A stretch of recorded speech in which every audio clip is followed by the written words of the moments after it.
అందరికీ నమస్కారం. నలదమయంతి స్టోరీలో వాళ్ళ యొక్క ప్రేమకు సంబంధించి మాట్లాడుకున్నాం. ఆ తర్వాత ఆమెకి పెళ్లి చూపులు, మా నలుడు బయలుదేరాడు. ఇంతలో ఇంద్రాది దేవతలు భూమి మీదకు వచ్చినప్పుడు నలుడిని ఆపిన్నారు. ఒక సాయం చేయాలి అన్నారు. ఏం సాయం? సరే నలుడైతే నేను చేస్తానయ్యా అని చెప్పేసి అన్నాడు. మీకు అన్న తర్వాత వచ్చింది ఇంద్రుడు కదా.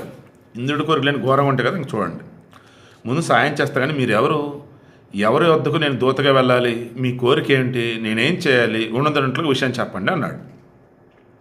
నలుని మాటలు విన్నాక దేవేంద్రుడు అన్నాడు, మేము అమరులమని తెలుసుకో, దమయంతి కొరకు వచ్చాం.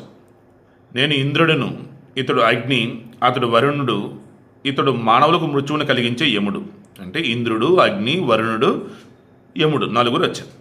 లోకపాలకులైన ఇంద్రాగ్ని యమవరుణుడు నిన్ను చూడాలనే కోరికతో స్వయంవరానికి వచ్చారని మమ్ము గురించి దమయంతికి నీవు చెప్పాలి.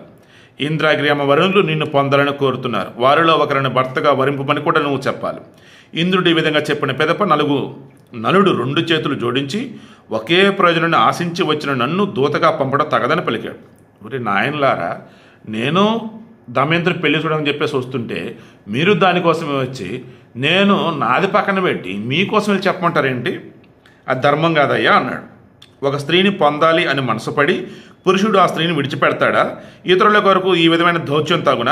దేవతలు మీరు ఈ విషయంలో నన్ను క్షమించాలి. ఈ విషయంలో రాయబారం ఏంట్రా బాబు, నేను వదిలిపెట్టలేనామని నన్ను క్షమించాలి అన్నాడు. అప్పుడు దేవతలు అంటున్నారు కదా, నిషధరాజా, పూర్వం మా విషయంలో దూతగా వెళ్ళడానికి అంగీకరించావు, ఇప్పుడు ఏ కారణం వల్ల చేయనంటున్నావు, వెంటనే వెళ్ళాలి నువ్వు అన్నాడు. వారు ఈ విధంగా అంటే నలుడు మళ్ళీ ఇలా పలికాడు, భటులచే గట్టి భద్రత ఏర్పాటు చేసిన భవనాలలోకి ప్రవేశించడానికి నేను ఎలా ఉత్సాహం చూపుతాను? నేను ప్రవేశింపగలనని ఇంద్రుడు నలుతో నీవు ప్రవేశింపగలవు అని ఇంద్రుడు నలుతో అన్నాడు. అప్పుడు నలుడు అలాగే అని చెప్పేసి పలికి దమయంతి అంతఃపురానికి వెళ్ళాడు. అతడు రూప సంపత్తో ప్రకాశించే పద్మిని జాతికి చెందినటువంటి దమయంతిని చూశాడు.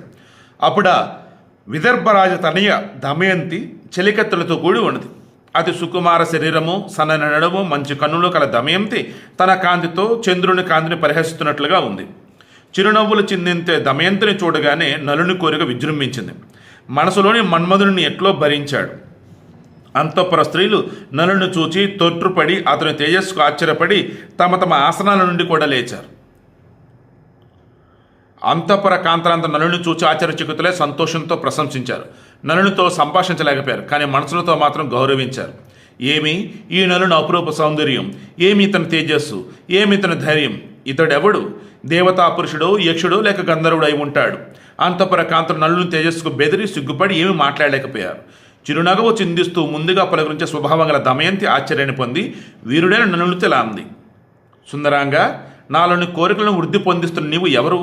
అంటే నాలో కోరికలు పెరిగిపోతున్నాయి బాబు నేను చూడగానే. ఎవరు నువ్వు? అమరుని వల్ల అంతఃపురం చేరావు. వీరుడా, నీవెవరో తెలుసుకోవాలని ఉంది. ఇక్కడికి ఎలా వచ్చావు? ఎవరికి కనిపించకుండా ఎలా ఉన్నావు? రాజు ఉగ్రశాసనుడు, రాజభటులచే సంరక్షింపబడి ఈ అంతఃపురంలోకి నీవెలా ప్రవేశింపగలిగావు? దమయంతి ఈ ప్రశ్నలకు నలుడు ఈ విధంగా సమాధానం చెప్పాడు. కళ్యాణి, నా పేరు నలుడు. దేవతల దూతగా నేను ఇచ్చుటకు వచ్చాను. దేవతలటువంటి ఇంద్రాగ్ని యమవరుణులు నిన్ను పొందడానికి ఉబలాట పడుతున్నారు. శుభాంగి, ఆ దేవతలలో ఒకరిని నీవు పతిగా వరించు. ఆ దేవతల ప్రభావం చేతనే నీ అంతఃపురంలోకి ఎవరికి కనిపించకుండా ప్రవేశింపగలిగాను. నన్ను ఎవరు అడ్డుపెట్టలేదు అన్నాడు. కళ్యాణి, ఈ పనికే దేవతలు నన్ను ఇక్కడికి పంపారు. నేను చెప్పినది విని నీ బుద్ధికి తోచినట్టు చెయ్యి. ఇది పద్ధతి. వాళ్ళు పంపారే, నేను వచ్చా, నేను చెప్పింది చేయటం కాదు. ఇక నీకు ఏదనిపిస్తే అదే చేయి అన్నాడు. మరి దమయంతి ఏమంది రేపు డిస్కస్ చేద్దాం.